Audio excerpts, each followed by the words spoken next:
Vegas now. Mr. Schulman has signed in support of. And we have Dr. Hune, who's in favor and against. So we'll bring you forward.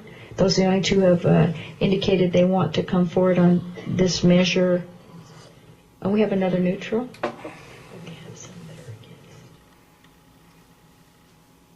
And Mr. Randolph, it looks like you are neutral as well. Are you down there? And then we'll go to for those in opposition, but we'll do this little hybrid mix here and then move forward. And we will, and I request that you do limit your remarks to 5 minutes. State your name, spell your name, and any affiliation you might have, and proceed in whatever order I called you. Thank you, Madam Chair. Michael Schulman, S-C-H-U-L-M-A-N. I'd signed up, I'm in support of the bill. I just had a couple comments, and Ms. Dennison and Mr. Buckley took care of some of them. I wanted to first respond to a couple things that you all have said and try and explain from a practitioner's point of view. And I've explained to you in my letters and in my last testimony my qualifications. The Chair, you asked a question about whether or not prior boards' decisions actually affect future boards. And I think the answer from a practitioner standpoint is, of course they do. There's case law all over the country that if a board waives something enough times, they've probably waived enforcement for good, even for future boards. As Michael suggested, if you then reinstate it somehow through a new rule, if you have that ability, or amend the documents to put it back in, you can probably start again once you warn people. But it's our practice to advise our clients, if you don't enforce something once, maybe it's okay, maybe twice it's okay, but if you get up to 10 or 20 times, it's going to be selective enforcement if you try and start enforcing against someone else, and you're going to lose. Second, I wanted to make clear what we think as practitioners, what the business judgment rule is. It clearly says if a board member acts in good faith, as a reasonable person would in same or similar circumstances, rely on experts, that they will actually be alleviated of any responsibility, and this decision should be upheld. And there's a California case called Narstat that we all refer to that spells that out perfectly. And then finally, I wanted to, before I get into my quick comments, clarify the issue about the cost. What I think you've all said is pretty much correct. Before 2009, costs were allowed to be, or charges for copies were allowed to be up to 25 cents, but they were actually supposed to be what the costs were. Everybody charged 25 cents.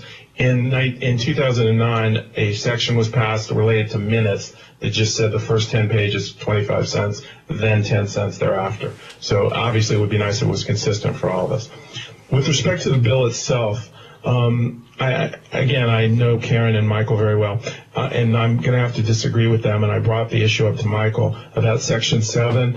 I'm very concerned that if we take the language out that's being taken out, that some developers may try and make their definitions in their documents different than the law. If it's clear that the law applies, as Karen said, I think that's great. That's what the goal is.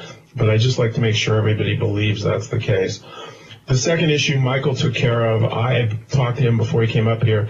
We have great concerns and have seen in our practice where developers reserve the right to amend the documents forever, or they can't be amended without the developer's approval.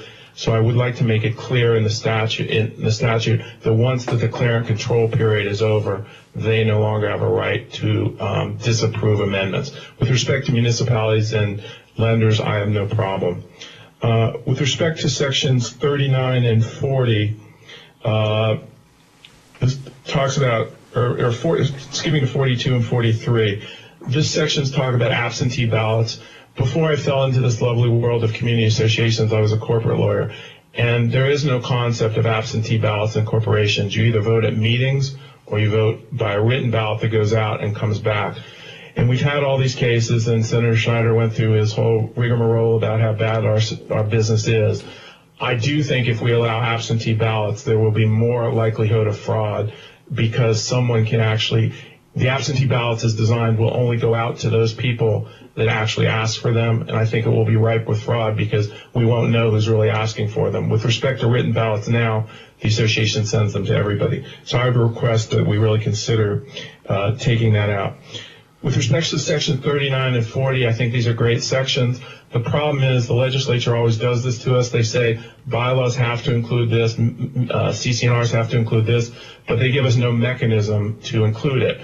We can't just put things in documents. We have to have the the right for the board to amend the documents, if not the owners, and we will not get the owners to participate just because of apathy, as I talked about last time when I testified about SB 185.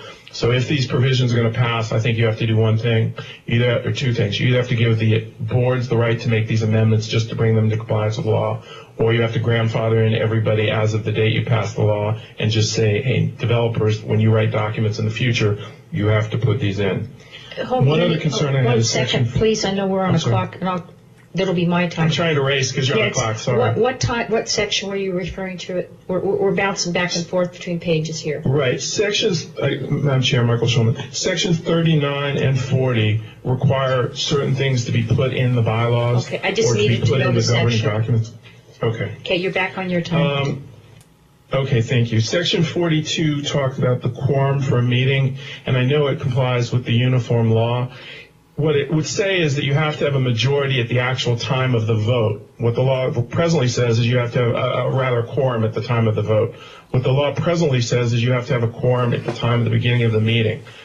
So in an example where you have 5 board members, you could have a quorum if 3 people showed up at the beginning, and you could hold a meeting.